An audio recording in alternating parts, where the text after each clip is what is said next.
Hey everybody, welcome to a mini episode of No Story is Sacred. If you've never listened to before, we're basically four siblings who grew up talking about the art of storytelling. Now that we're adults, we're still talking about it and we're inviting you to join in the conversation. Now, this is a mini episode, so today we are talking about what you should have in your supernatural bug-out bag. This is Brendan. This is Kat. This is Pippin. And this is Alex. And look at us, man. We're having a mini episode. I'm so proud of us. We're like a real podcast. What? Whoop, whoop. So, let's get a couple of terminologies out of the way here. Agreed. First, what is a bug-out bag? That's when you need to bug out fast. Exactly. Yeah, you two were emergency responders. Yeah. Indeed. I was an I don't know, Pip, were you an EMT? I was technically nationally registered, but I went on like all of 2 runs and decided that's just not the kind of stress that I enjoyed. I actually made it to a few more runs than that, and I agree. I also did not enjoy that. So, I loved knowing the stuff. Oh, that was great. I love learning it. Oh, yeah. And splinting arms can be a good time, so long as no one's actually injured. So correct me if I'm wrong. So you said that it's for when you have to bug out in a hurry. Is the rule of thumb like 72 hours to give yourself the supplies? Yeah, it really depends on the kind of bag you're building. Yeah. Like, the idea is, if a natural emergency or I hesitate to say a terrorist emergency, happens, what do you need to be able to pick up in one go and make a run with? Yeah. It could be like water purification tablets, that kind of stuff. Or a change of clothes, cash that you do not touch unless you have to leave. A spare pair of shoes. Spare pair of shoes, your medication. That I actually would think you'd have a longer supply of because you don't know when you're going to be able to get to a pharmacist, and that shit is not stuff you can just buy at a Target the next chance you get. And actually one of the really tiny little bottles of water just before the tablets go in. But one of the weird things that so Dad for as a wedding gift, which was really weird. Anyway, Dad made bug out bags for us, and what one of the weird things in there that I thought was really interesting was, I don't know, like a skin glidey thing that you can put on your thighs, so that if you have to walk a long way, you're not going to chafe. And honestly, that shit is worth its weight in gold. So that's what we're talking about right now. We're talking about bug out bags. But here's the thing. Supernatural stuff, right? Supernatural stuff happens. So we're talking about like what happens if we happen to get trapped in Fantasyland or Fairyland or the like, right? We mentioned back in episode 2 that I have a weird circle of darker green grass in my lawn, which we immediately decided was a fairy ring. Because it totally is. And I mentioned how I've been avoiding it. Have you constructed a bug out bag, Pip? I have not. I'm not even sure I have the necklace you made me. Fuck you. I think it might still be at your place, so fuck you. So I actually made Pip a protection against, I think, vampires, which was just a little bottle filled with, was it vampires or fairies? I don't know. I feel like it was the fairy one, but... Oh, was it? All right, so whatever. Okay, so I made Pip a little necklace of emergency fairy protection. Just had a little bottle on it. In the bottle was some red wool. In some cultures, red is anathema to fairies. And it had an iron pin in it. Iron? Oh, bad news. And of course, fairies can't bleed, so you can poke them with the pin, and that's very entertaining. You know. So I guess that kind of segues well into what to pack in these Fantasyland bug-out bags. So you mentioned the red wool being anathema. I think that's the same with the iron there, which, funny enough, in my list of my bug-out bag, I also had cold iron. But I also, was like, oh, if I'm allowed to be creative here, it's like, oh, I'll also pack some depleted uranium too, because I imagine that would probably sting. That's cheating, man. That's getting all real world. Well, actually, I have a separate section of my list for if I'm just a regular dude that gets sucked into Fantasyland, but was also prepared like Batman somehow. Oh, okay. I think that this is very us, because you have a list, and I was like, I'll figure it out. All right, so check it out. Here's an idea. Bren's got natural list. Pip's gonna make it up on the fly. I don't know what Alex is gonna do. I can mention what... Oh, do I actually have a supernatural bug-out bag? Fuck yes, I do! So I can mention some of the things I literally have in this handy little box of materials that specifically I have put together just in case. Man, we're weird. What? Well, this is normal. What's this wee part? So, Alex, what's your game plan? All right, first, water, food. Have your actual basics of bug-out bag in there. Though, with the exception, with the food, no meat. Fair. No meat. Can you explain why? Because you don't want to know what happens if a fairy, either you give it or it takes some meat, because... It could be its friend. It could be its friend, or it could, oh, hey, you have meat? Want to join the wild hunt? Mm-hmm. Oh. What's the wild hunt again? The wild hunt, quickly, is a magical wild thing run by the Earl King? Elf King? Goblin King. One of them. A supernatural king. Or queen. A supernatural being that is continuously going, and if you don't join, then guess what? You're what's being hunted next. Woo woo! The most dangerous game. What? I think in this case, it's not us. True. Yeah. Elves are really apex predators compared to us. Yeah, not these, Tolkien elves and their long robes and their Fuck tiaras that. and long discussions of what we're going to do. Quick sidebar. What kind of fantasy land are we preparing for here? We're just kind of keeping it general? What I can tell you from my perspective is what I've built up is not necessarily, if I'm traveling to Fairyland, I like to think that I'm not that much of a dumbass.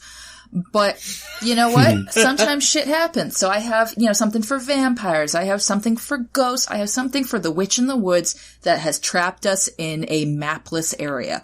Why are you going out into the woods? Shit happens, man. I go in the woods. What if something happens? You don't know.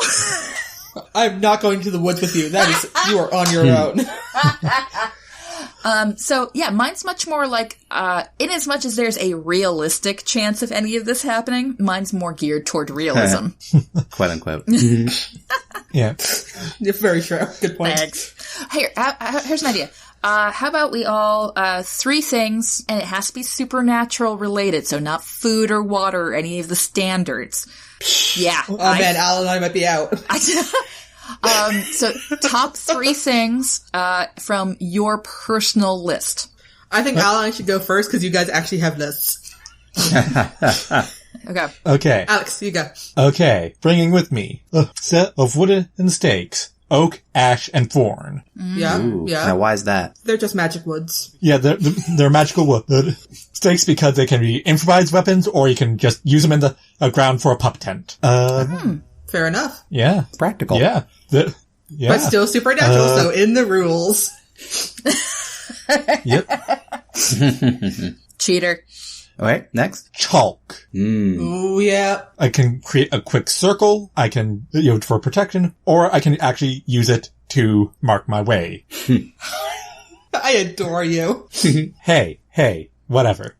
And finally, I will bring with me a book. Why? Because I can use that as barter. Fair enough. Because the Fae are fascinated with stories. Fair enough. You'd steal Pip's tome of William Shakespeare, right? And he writes about them too. Awesome. Plays into their vanity too. Double header. Give a Midnight Stream and boom. No, there's nothing like real life. He got it wrong. Though he got Oberon just right. Yeah, dick. All right.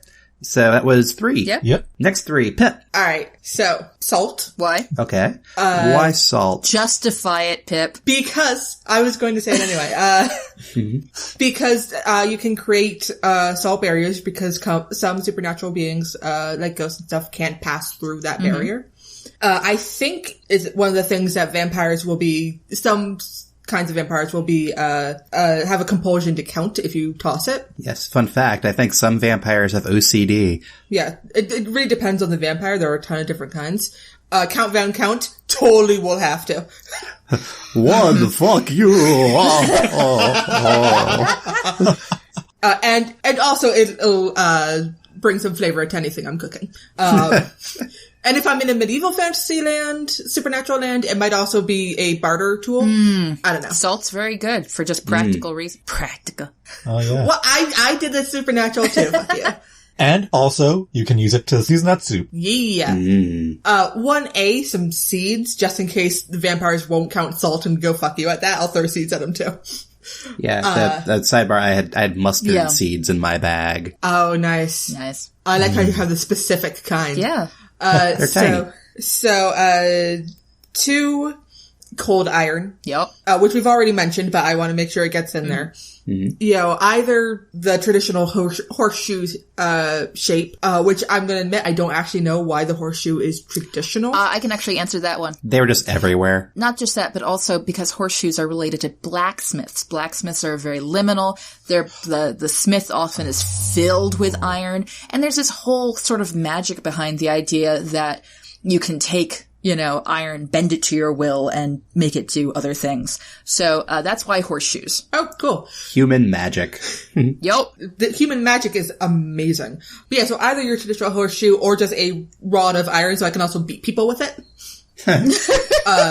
What about iron sewing needles, Pip? Or the knitting needles, rather. You know what? I think that could, work, because with knitting needles you can get some stabbing action. In town, you can get some Madame Defarge action if you really want. You'll just start knitting secret messages. You know, your list of victims. Oh, God. But the thing is, I am actually really bad at knitting. I've tried and I can't do it. So I'd really just go with that iron bar so I can start smacking people. And Oh, man. How long were you working on that scarf? fuck you. I don't want to talk about that scarf. It's ugly. And 3 candles and matches.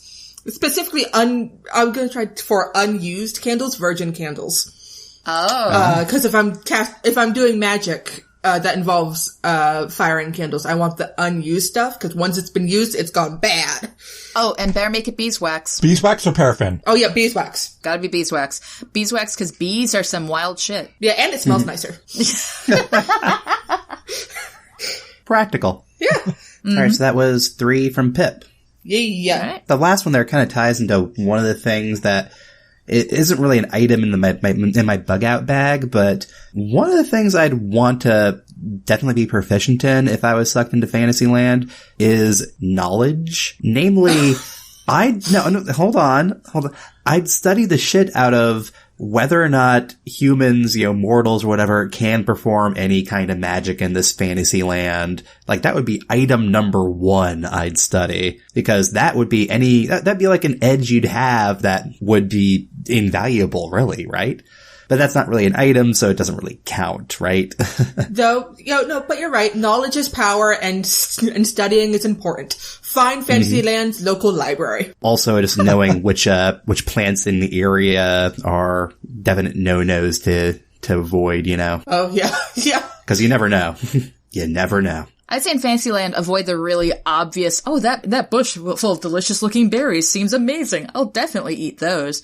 Nah, it's probably a trap or some shit. In general, don't eat anything natural that comes from Fantasyland. Like any of it. Don't eat anything when you're don't out eat. of your... No. No, legit though. If you're in the underworld, should you be eating anything? No. No. If you go to a fairy party, do not eat their food. You will be there for 7 years. So on to actual items. This kind of ties into one of the questions I was asking before, whether or not this was actually like a fantasy land or not. Yep. One thing I'd want to find here, if I was allowed supernatural items, I'd want to try and find like one of those bags of holding, which is admittedly a D&D item, but that just seems like it would be extremely useful. A bag of holding, for anybody who's never touched D&D, is kind of like one of those bags where no matter how much you put into it, it always stays like the same small size and doesn't weigh any more. Because frankly, packing all this crap with you is going to weigh you down, and if you're bugging out, you want to be, you know, able to be walking around unencumbered. But I don't know if is that cheating? I can't. I'm going to give it to you because I have a reason. No. Because Hermione thought of the same thing and she had a bag of holding. And if it's good enough for Hermione, it's good enough for us. I actually will bring this around to reality and just say that for the listener, for making their own bag, do the research into what are good backpacks that have lots of pockets, lots of separation. Oh, yes. Oh, yeah. You want to be able to actually have a practical thing. And then, very important, anything you put in your Bugout bag, make sure it's in its own individual Ziploc or plastic bag. So make sure that your rowan berries are separated from your wooden stakes. As far as actual bags, I'd suggest using a hiking backpack if I can't find a bag of holding, because those are designed to be worn for hours on end and hold a lot of shit. Yeah. Yeah. Oh, yeah. So yeah, as far as other kind of practical things to tuck into this bag, one thing I definitely put in there is some silver. Right. Well, preferably a silver dagger if I can find one. And this is, you know, for anybody who's well-versed with werewolves and stuff like that, or just a lot of supernatural beings don't like silver, representative of the moon, and I believe, right? I think something like that's that. part of it. And it's just sort of a pure, pretty thing. It's a pure metal and cheaper to get than gold. Yeah. At least at some points. and also just in dagger form, because then, hey, I could also use it to cut shit if I need to.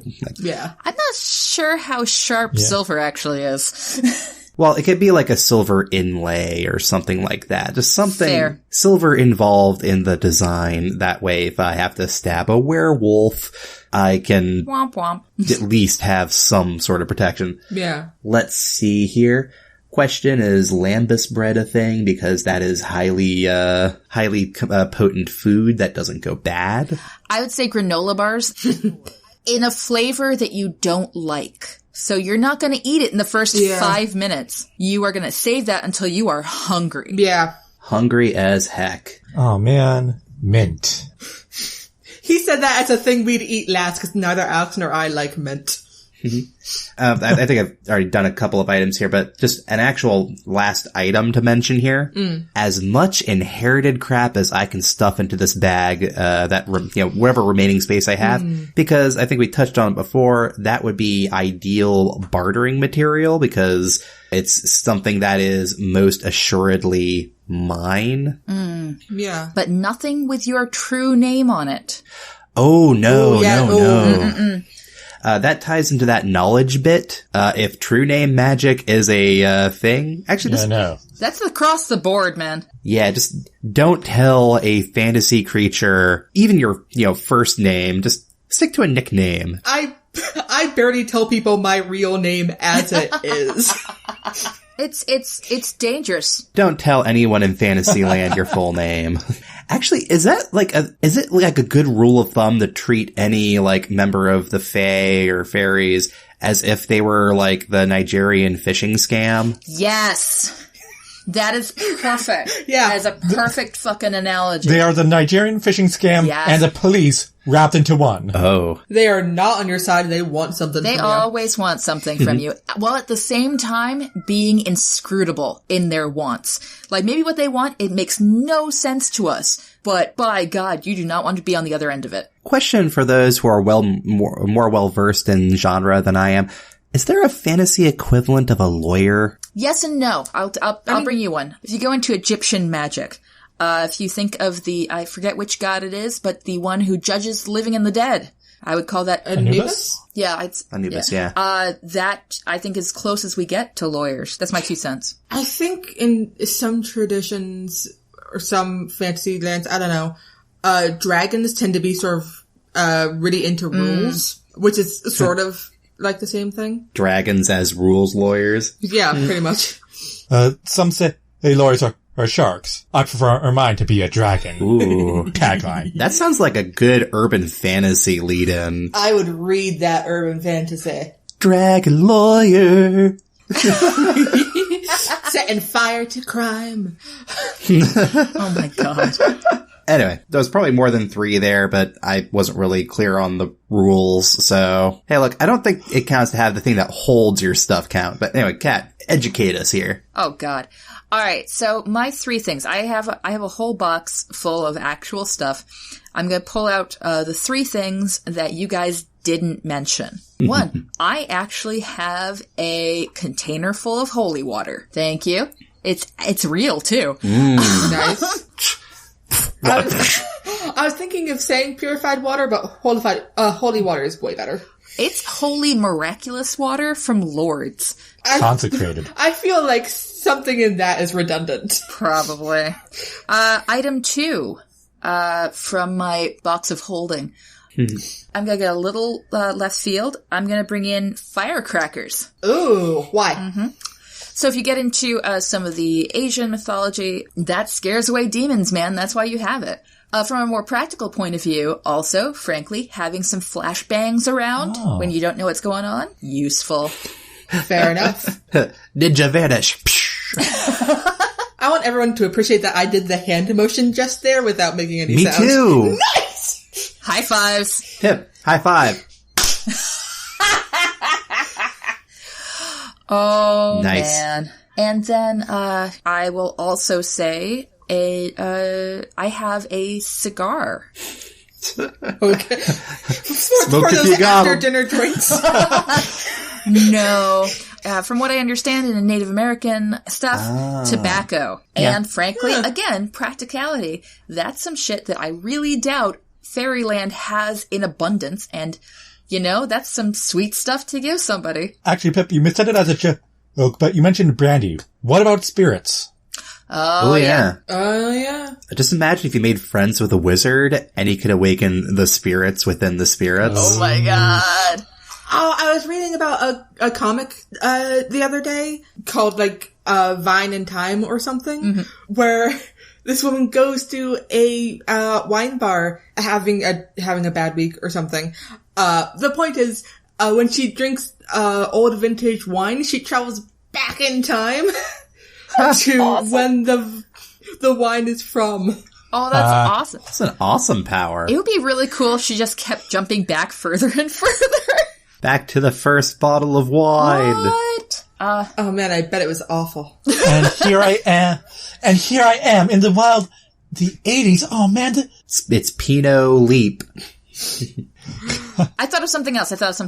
A compass. That's what I want to have. Oh, yeah. Because if the compass works, that's great. And if it doesn't work, that at least tells you what's going on.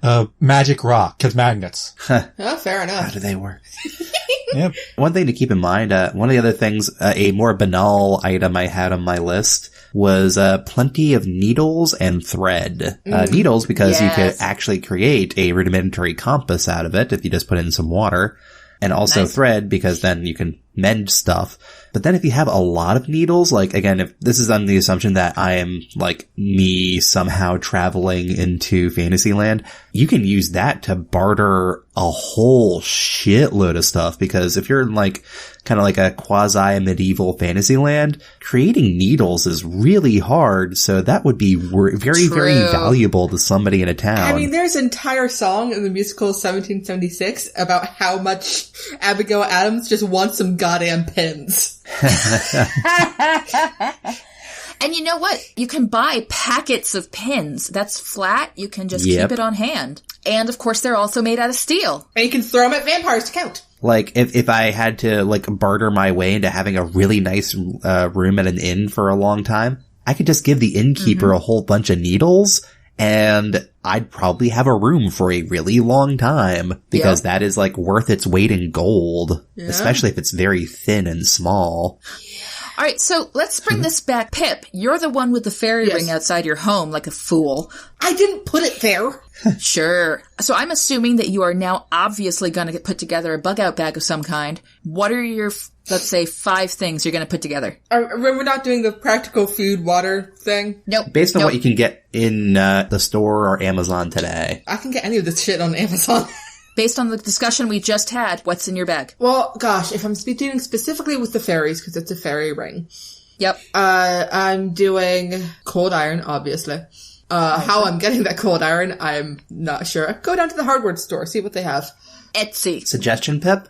Yeah. You can order off Amazon, for instance, iron filings. Throw that shit in their face. They would be so mad at me. No, you know those things that you put in soups that are like just bags of herbs, like it's a French thing? Yeah. You could make a bag full of like iron filings, salt, mustard seeds. You could just do everything that could possibly throw at somebody, and they could just be little bombs. I bet that shit you could sell on Etsy. I made one once, actually. Really? How'd it turn out? It was beautiful. I gave it to a friend. And I called it my anti-vampire bottle bomb. Aw. Nice. Yeah. It was filled with little tiny, crosses. Anyway, back on task here. How many items do we have, for Pip? 1 iron. I'm supposed to provide 5. Well, what I have in my apartment right now, is I have some salt. 1. I have, some needles, cause, I do cross stitch. 2.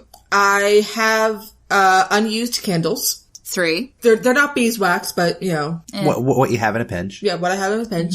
What else do I have? I have some herbs and spices, and I bet one of them's some seeds that I can throw at people. 4. Okay. Also, sage can be handy in a pinch if you don't happen to have tobacco. Oh, good point. Yep. Good point. Maybe I have sage.